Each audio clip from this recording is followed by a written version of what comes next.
Right, so welcome sa 60 Days of Basic Networking dito sa Tech Academy kung saan I decided to create a series of content, text, written, or audio, or short, or long tutorials kung saan bibigyan or tuturuan ko kayo ng fundamentals or basics ng networking.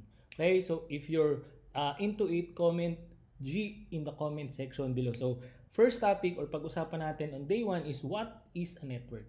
Ano bang ibig sabihin pag sinabi nating network, di ba? So by definition, network means two or group of devices communicating or sharing resources with one another. Ibig sabihin, pwedeng dalawang PC mo or dalawang laptop mo sa bahay nagko-communicate via one another. It's either connected sila via ad hoc or via Wi-Fi nyo or via Bluetooth and so on. For example, nag-share ka ng files doon sa kabila, ina-access nung kabila, that forms a network. Okay? O kaya naman, yung PC nyo or yung laptop nyo connected sa printer sa bahay nyo, that also forms a network. O di kaya naman yung smartphone nyo connected din doon sa printer kaya nakakapag-print kayo. So that also forms a network.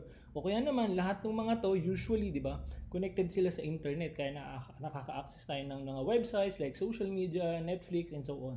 Di ba? So these are a simple example ng tinatawag natin na computer network. Simple pa lang to. Usually, ang tawag natin dito, residential kasi nasa bahay natin. Pero in the IT career, in the IT industry, usually, we talked about organization or enterprise level or at least small office, home office, or yung SOHO natin na tinatawag. Pero in variation, those are combinations of two or more devices communicating and sharing resources with one another. Does that make sense? So yun yung pinaka-key natin dito, okay? Two or group of devices sharing and communicating with one another. Kasi kung a single PC lang, stand-alone, wala namang kinokonektahan na iba, or stand device, or one device, wala namang kinokonektahan na iba, that cannot form a network. That needs to be two or more that shares resources or communicating with one another. Does that make sense? Good. Now, in an enterprise level, meron akong example dito ng network diagram. Ito yung ginagamit namin sa CCNA Masterclass. As you can see here, marami kaming mga devices. Okay, example lang to. So we have switches, routers, we have firewalls, and so on. And they are connected. So tinatawag natin na ISP or Internet Service Provider.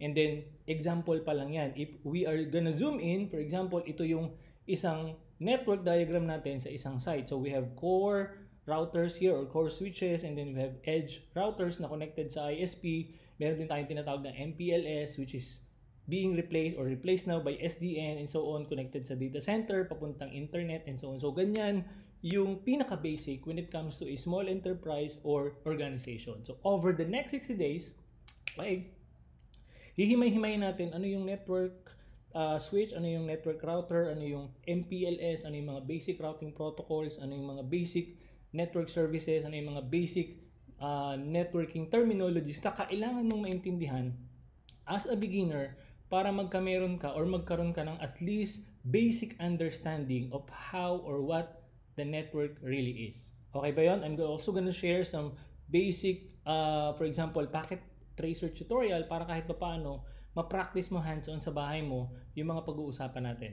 Okay, so I need your support on this. Okay, hindi ako masyadong consistent sa content, pero I'll do my best for this one para maging consistent at maka-deliver ng the best explanation yet beginner-friendly para sa inyo. Kung G kayo, comment G in the comment section below and see you on day 2.